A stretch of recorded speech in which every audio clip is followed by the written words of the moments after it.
How to join Discord link. Hello guys, this is Atticus and welcome back to another tutorial video. Today's video is about how you can join a Discord link. So before we begin, if you guys are new to our channel, head down below and hit the subscribe button so you don't miss out on our future videos. Also press the bell icon so you get notified when we release our new videos. Now let's begin. So first step is, first you'll need to have a link. So whenever you press the link or whenever you paste that link in a browser, you will directly be prompted with an invite to join the server. But if you don't get that, if you only have the link, this is what you do. Open up your Discord.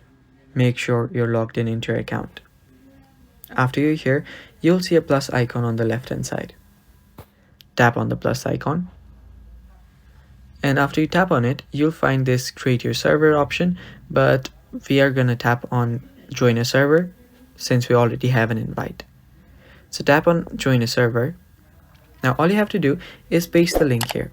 Now here you can notice that the link for your invite is just like an HTTP website basically. So you can just type in your invite, or you can paste it here as well. So let me just type in an invite here, .gg, give a slash, and let's say cool people, and this is the link for it. So tap on join with invite link. Doing that, sometimes the link will expire, so you can always use a different link. But yeah, if you got the link recently, you can always just get right here and then join. And it's that simple as well. And that is it for today's video. That's how you join a Discord link. Stay tuned for more upcoming videos, and bye bye. Take care.